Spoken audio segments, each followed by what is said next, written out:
So your safety is first and foremost. But you're right, that toe tip gives that little extra extension. Now they only do it with a fingertip just so that if the toe goes, my hand just flies off. Yeah, and it's nice to come at it like a farrier would from here, but you just really have to be ready for it to come down, and you don't want to be under it. They usually have a hoof stand there, which provides a little safety. So another thing to think about, leg handling here. When I flex this hoof, I have control over that leg. If I'm just holding here, he can get it away from me. If I'm flexing it, I have it. He can't. So keep that in mind as you're maneuvering their foot back and forth. You don't want, that was kind of a bad demo with my thumb over it. You don't want your hands down here, but you can flex it up to bring it forward and then grab that fetlock and then flex it as you're bringing it back so that they're not going to try to take their foot away from you. I'll let them have a little break.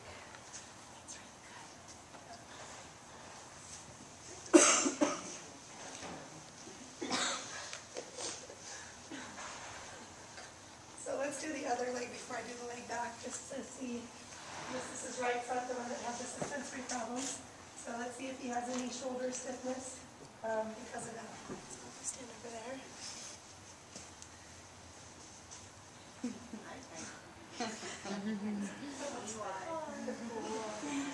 He's all in. What? Oh, you guys just heard that, but his shoulder just adjusted. Well, that's got to be good. Yeah, so that's the other nice thing about this, right? I didn't do a chiropractic maneuver on it. Usually the chiropractic shoulder adjustment involves pushing at the point of the shoulder and pulling out at an angle. But just the stretching in itself released his shoulder. So it's like us when we do yoga. If you do yoga, you don't need to go to the chiropractor nearly as much. If you stretch your horse, they won't need to see me nearly as much either. It's win-win for your pocketbook and for your horse. And he's being really good about this one. He's not guarding it. He let me adjust it just by stretching it. So there's a little bit of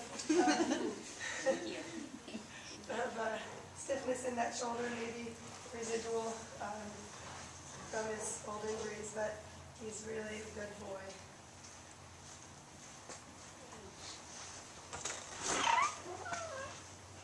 All right.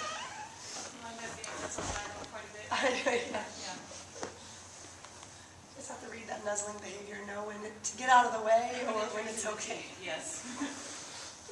And that's your job.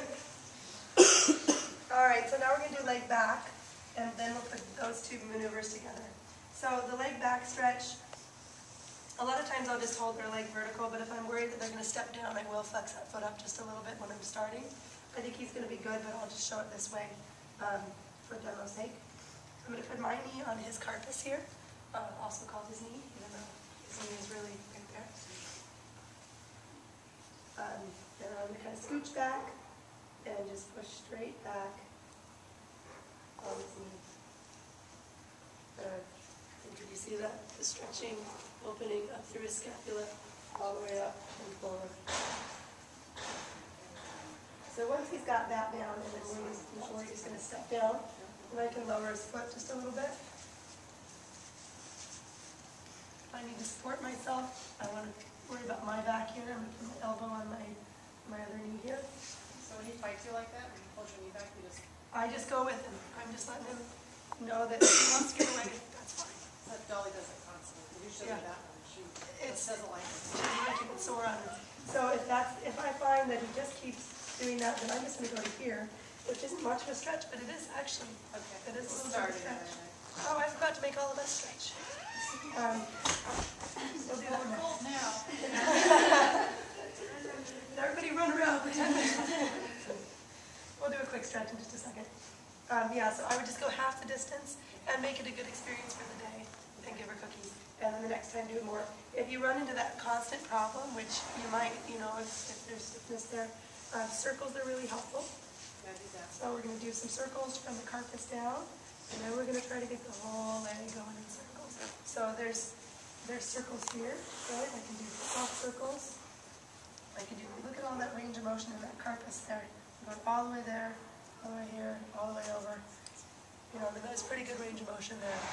And then I'm going to take the whole leg and shoulder, and that's pivoting from the shoulder joint there.